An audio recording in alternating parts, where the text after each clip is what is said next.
Everywhere we look, we're being encouraged to rush through life. We overwhelm our to-do list. We rush through tasks in an effort to meet deadlines. We exceed the speed limit in an effort to save an extra minute or two in a rush to nowhere in particular. We speed read or opt for book summaries. We paradoxically try to do multiple things at once in an effort to get them done faster. We have an internal pressure to constantly be doing something. We rush our children along in our way, telling them to hurry up, come on, or we don't have enough time. We sign them up for sports teams at the age of 3 and fill their calendars with classes and activities so that they are equipped to compete on the court, the field, the classroom, and eventually the boardroom. Peace, family. I'm Shania, and on this channel, I talk about soft, slow, simple living, mindset, manifestation, and so much more. If you enjoy my content, be sure to subscribe. Any relevant resources will be left in the description. I appreciate you being here. We fear being left behind, left out, or not doing enough. So why do we continue to rush our lives away? You may think that society moving faster is an inevitable progression of life. Living in a developed country and given our technological and scientific advances in the past century, our society has to try and keep up, right? We work harder and longer to produce and achieve more. Therefore, it's not surprising that according to the American Institute of Stress, around 33% of people feel extremely stressed. 77% of these people say this stress affects their physical health, and 73% say it affects their mental health. And according to this resource, the number one cause of this stress is workplace workload. Some of this is due to the average American working close to 9 hours a day, when we only really have the capacity to be productive for about 3 hours. But the work keeps coming. Is this a byproduct of the industrial age? Probably. During the industrial age, people were expected to work insanely long workdays, averaging around 10 to 16 hours. Workers got used to living unsatisfactory lives because they had no time to enjoy their lives outside of work. And although the work was often tedious, repetitive, and unfulfilling, it had to be done, and there was lots of it. Wages were low and work conditions were bad. So, when 8 hours a day became the norm, we were relieved, hoping life would be better, and it was in many ways. But as the statistics proved, 1 in 3 people still feel stressed from their workload. The role of fear. People are afraid to be different, stand out, or do things differently, even when it is beneficial. We want to give the illusion we have our stuff together, so we fall in line with what everybody else is doing and what we think society expects. And we try to keep up with this even at our own expense. We fear being seen as less than or not measuring up to the next person. There is a comparison to what the next person has or what they're doing that keeps us afraid that we aren't doing enough or that we're different than everybody else, which we don't want. We fear judgment and being seen as lazy. We put so much stock into what others think that we avoid getting familiar with our own healthy work capacity, which is different per person and may be different day to day. Unfortunately, most work situations don't account for this. If they did, work performance would inevitably increase. We fear the discomfort of not having what we want or need due to a lack of resources. Legit. We get used to a certain level of comfort, and it's not far-fetched to want to maintain that. But have we become so accustomed to our comforts, we no longer know how to get along without them? Author Michael Easter says, we are living progressively sheltered, sterile, temperature-controlled, overfed, under-challenged, safety-netted lives. We neglect allowing ourselves to build the resilience associated with being uncomfortable from time to time, which we can all do with intention. This will help us realize we can be uncomfortable and be okay, so we can conquer our fear. We can expose ourselves to discomfort by sleeping on the floor from time to time, wearing a lighter coat than we usually would when it's cold, or skipping a meal? For more ideas on this and to dive deeper into this subject, check out Michael Easter's book, The Comfort Crisis. In actuality, most of us will not become destitute by deciding to work less or slow down. Our fears of a lack are often based on worst-case scenarios. We fear boredom. We don't know how to be bored anymore. With our devices constantly in our hands, there is no time to be bored. We have a thought, we Google, or find other ways to entertain ourselves at the slightest hint of boredom. We subconsciously fear what we will find if we were to be alone with our thoughts without distraction. We fear failure. We fear not living up to our families, our bosses, or our society's standards, and we don't create a standard of our own outside of their influence. What is enough? What makes us happy? And how would we like to pursue that happiness? What is our definition of success? Do you know? We fear disappointing others. People and their expectations keep us ordinary and in a box. People want us to be how they are, think like they think, and do what they would do. So, we try to live up to their expectations even when they aren't what we want for ourselves. We raise our children a certain way for fear of disappointing our parents or peers and being judged. We don't want to disappoint our spouse, boss, or co-workers, so we place, often unwarranted, pressure on ourselves, and we build unhealthy work habits to compensate. Our need to speed through life and overcompensate in the workplace has become its own condition. It's called hurry sickness. This is when there's a continuous struggle and unremitting attempt to accomplish or achieve more and more things or participate in more and more events in less and less time. People with hurry sickness think fast, talk fast, and act fast. They multitask and rush against the clock, feeling pressure to get things done and getting flustered by any sign of a problem.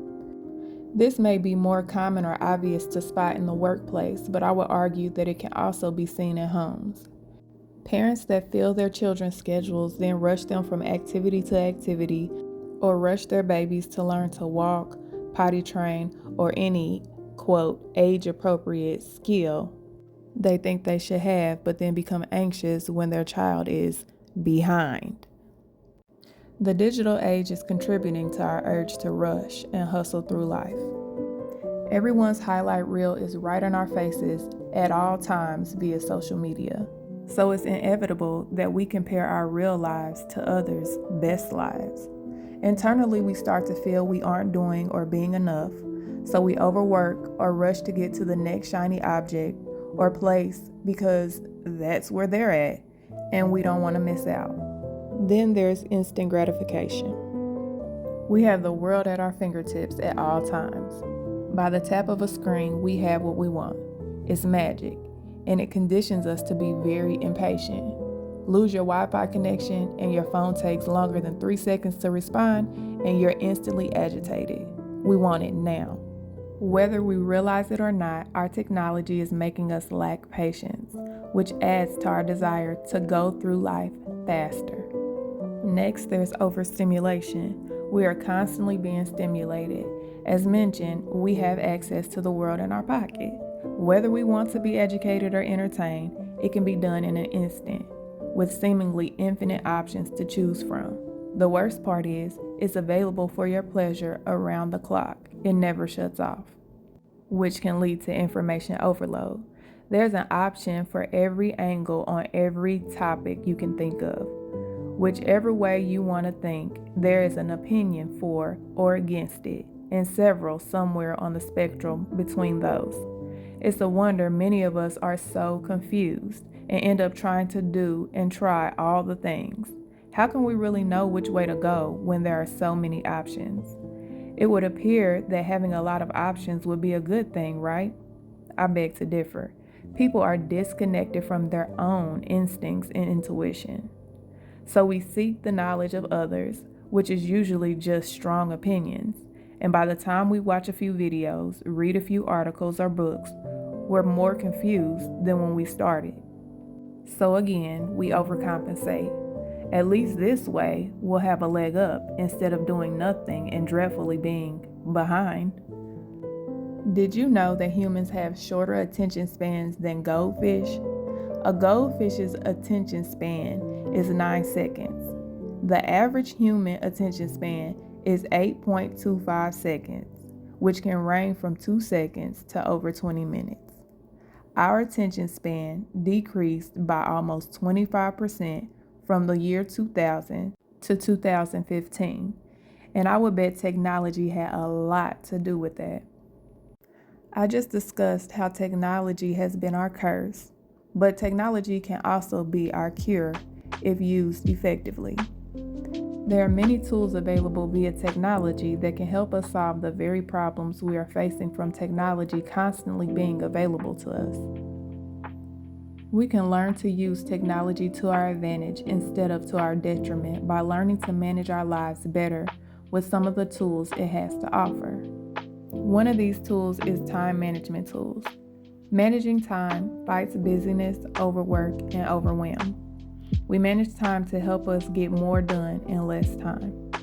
Here are a few techniques to consider, and I bet there's also an app for that. Plan ahead. Know what you need to do so you're not deciding in the moment what you need to do for the day. Planning ahead will help with all of the following suggestions. The Eisenhower method. Everybody has a to-do list, whether you write it down or it's in your head. We have things we need to do daily. The Eisenhower matrix teaches you to prioritize your to-do list by categorizing your tasks as important and urgent, important and not urgent, not important and urgent, or not important and not urgent. Next is the Pomodoro method. This method helps you get into a state of deep, uninterrupted work, or what some call a flow state. This is how it works. You set a timer for 25 minutes for your deep work session. Once the timer goes off, you take a 5-minute break. Once you've reached 100 minutes of work or 4 sessions, you take a 30-minute break. I personally like to do 3 90-minute work sessions with a 30-minute break in between. You can do it however, just make sure you're uninterrupted during your sessions or you're defeating the purpose. I use an app called Focus Keeper for this. There's also block scheduling. To implement block scheduling, you have to dedicate blocks in your day to focus work. I theme my blocks. I have a block for self-care, my home, my business, and my family. Block scheduling helps with consistency as well as organization. We know when we will get things done. Therefore, we don't have to take time from one task to do another. Everything has its time. Use your natural rhythms to your benefit. Take advantage of your natural energy waves. If you have more energy in the AM, do most of your focus work then. If you typically get tired in the early afternoon, do something that will boost your energy, like a task that requires you to move your body, but doesn't require much brain power. This isn't always possible, but when it is, take advantage. Automate as much as possible. When you feel you have less to do by lessening the decisions you need to make, you won't feel so overwhelmed. Did you know we make somewhere around 35,000 decisions a day? That sounds like a lot of brain power being exhausted, doesn't it? Batch your decisions when you can. Decide what you're eating this week and wearing all at once. And anything else you can do or decide ahead and not have to worry about in the future. Turn off the screen. This is especially important for slowing down in our personal lives.